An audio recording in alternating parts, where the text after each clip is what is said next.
Bienvenidos a un nuevo programa el día de hoy.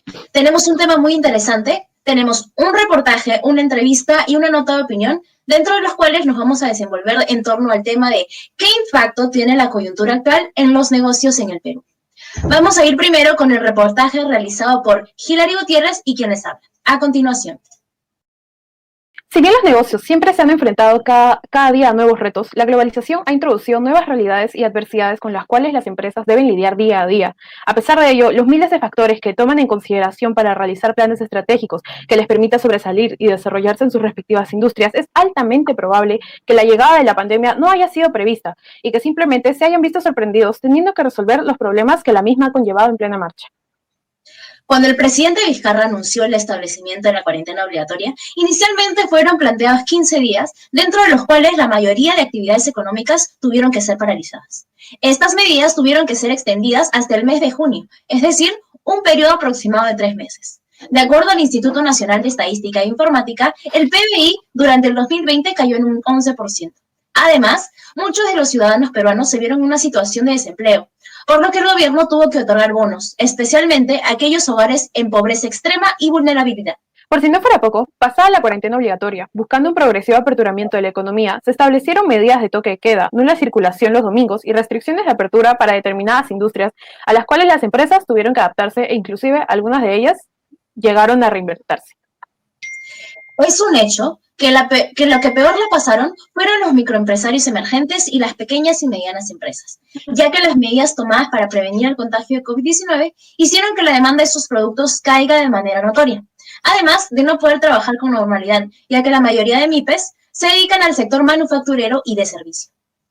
Para el docente de la Universidad de Lima y gerente del Comité Textil de Sociedad Nacional de Industrias, Martín Reaño, la producción nacional se vio afectada, sobre todo las micro y pequeñas empresas, debido a que durante el tiempo que las empresas estuvieron cerradas, la importación no se detuvo e ingresaron al país más de 45 millones de prendas de vestir, más de 35 millones de metros de tejidos y más de 15 millones de kilos de hilados. Por ello, se crearon programas como Reactiva Perú, dirigido a las empresas, además de establecer el congelamiento de deudas.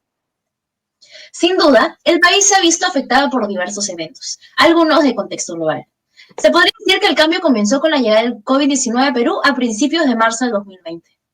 Como es sabido, la pandemia tuvo un efecto radical en las actividades comerciales de las empresas peruanas, siendo los sectores de hotelería, turismo y restaurantes los más afectados, ya que se alteró el funcionamiento cotidiano de sus empresas.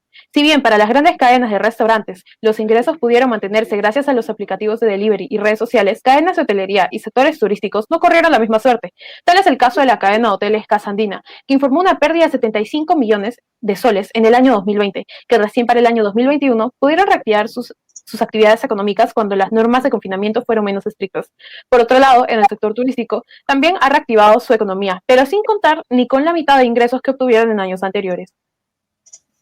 Respecto al sector salud, el gobierno ha inyectado más de 1.063 millones para potenciarlo y hacer frente al COVID-19.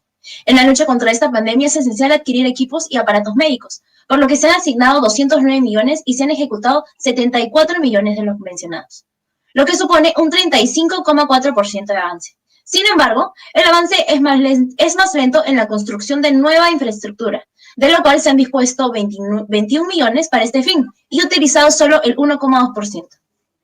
A pesar de todo lo que ha conllevado la pandemia, la tecnología ha sido una forma de enlazar y permitir que diversas empresas hayan podido mantenerse a flote. El servicio de delivery se ha expandido en gran magnitud. Servicios de streaming, el cursar estudios de manera e-learning, el cual se encuentra en un proceso acelerado de virtualización, junto con el teletrabajo, los cuales en un contexto sin pandemia hubiera sido pocos considerados como medio próspero en el Perú. Ahora diversas empresas han expresado su interés y enfoque respecto al crecimiento de la industria.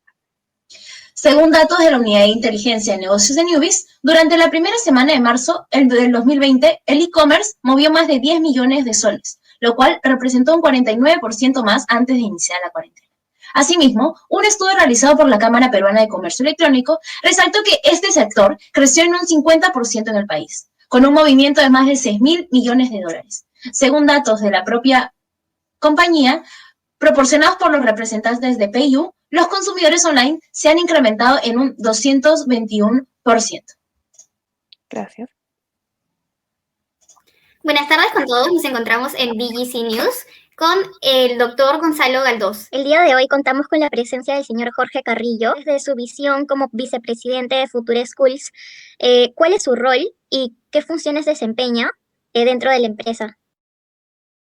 Futura Schools es una red de colegios a nivel nacional que tiene 10 colegios en 7 ciudades del Perú y es una institución sumamente innovadora porque implantó la idea de tener una educación de alta calidad pero dirigida a un segmento socioeconómico emergente. Las funciones están organizadas desde el punto de vista académico, pero también hay una organización desde el punto de vista gerencial y administrativo que da servicios a todos los colegios en todas las sedes.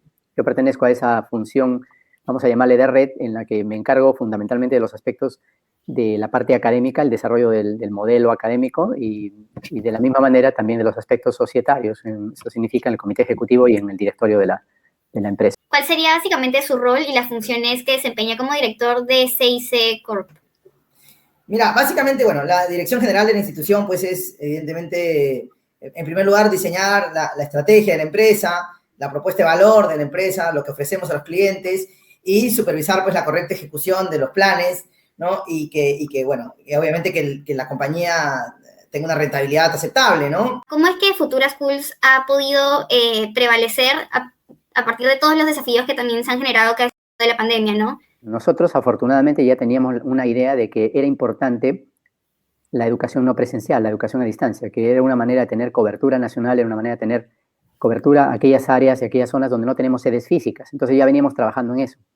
Ahora que se ha producido esta etapa de cuarentena forzada, nos hemos obligado, pero lo hemos hecho con mucha convicción, de implantar un modelo que sea 100% virtual, pero que reúna lo mejor del modelo presencial que nosotros ya veníamos desarrollando. ¿Cómo es que esto ha afectado directamente a su empresa, ¿no? CIC Corp. ¿Se ha visto afectada de alguna manera muy fuertemente o ha ido más bien, ha sido más que nada una oportunidad para su empresa?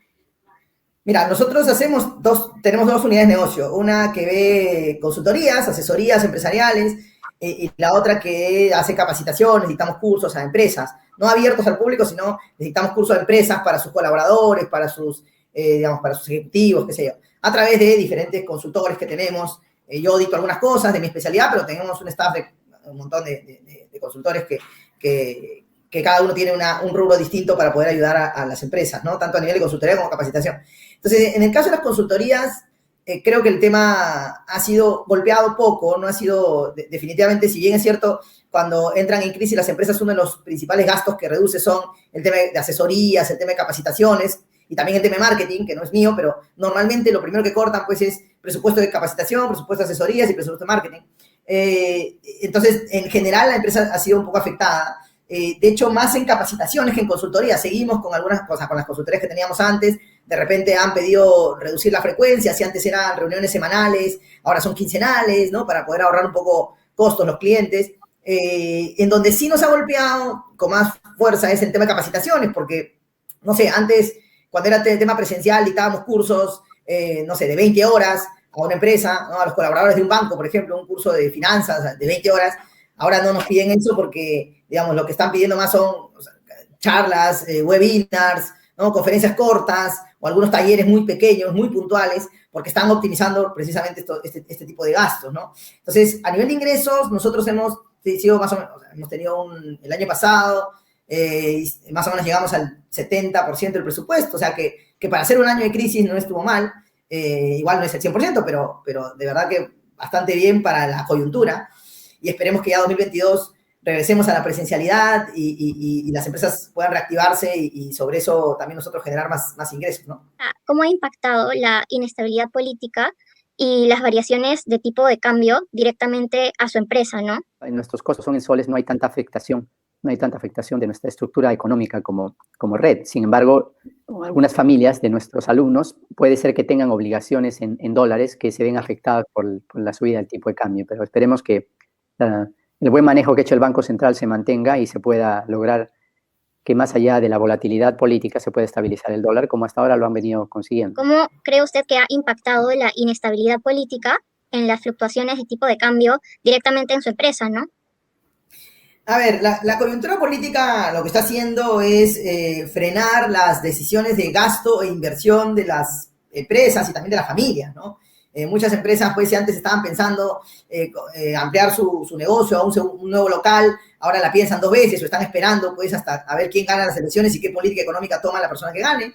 Entonces, han frenado ese tipo de decisiones, o también las decisiones de gasto corriente. Si antes contrataban a más personal, ahora también han frenado esas decisiones, o antes tenían pensado hacer un despliegue, en mi caso, de una capacitación, o hacer una consultoría, también por ese lado lo han suspendido. Entonces, de hecho, la coyuntura política nos ha afectado por ese lado. Sin embargo, también generan algunas oportunidades, porque, por ejemplo, este año nos han pedido mucho capacitaciones sobre la coyuntura, justamente proyecciones sobre la coyuntura económica, qué hacer con nuestros ahorros en esta coyuntura, o temas utilitarios para su personal, como por ejemplo, cómo manejar o cómo se procede al retiro de la CTS o de la AFP, que se han venido dando este año. Entonces, hay algunas oportunidades, algunas ventanas que se pueden aprovechar, pero en general, pues el golpe ha sido también duro para todos.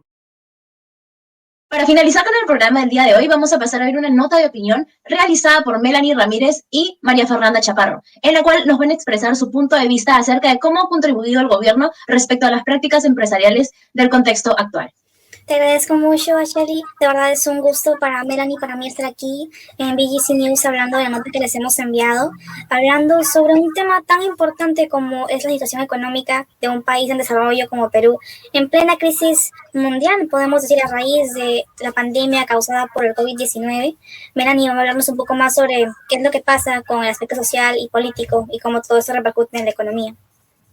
Muchísimas gracias, María Fernanda. Bueno, comenzaré por mencionar que el aspecto político de nuestro país va a afectar a nuestra sociedad y a nuestra economía.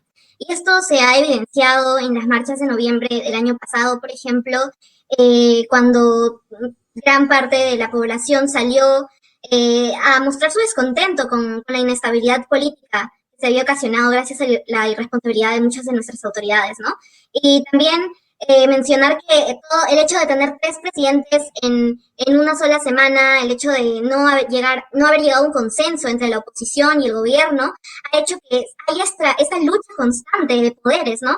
Esto ya se ha visto reflejado en las elecciones, la polarización que hay en la población y el hecho de que las manifestaciones se polaricen en 2 grandes grupos, un grupo que alega que hay un fraude y que apoya a la señora Keiko Fujimori, y el otro grupo que apoya a que ya debería haber una estabilidad y que se nombre ya de una vez a Pedro Castillo como presidente electo, ¿no? Para que haya una transición correcta y ordenada. Entonces, el hecho de que haya un grupo que vive en otra realidad, que no quiere aceptar los resultados, también definitivamente crea una inestabilidad. Y eso, sumándole a la pandemia y al hecho de que muchísimos negocios pequeños y grandes han caído en quiebra, definitivamente muestran un panorama muy, muy, muy triste para nuestra economía.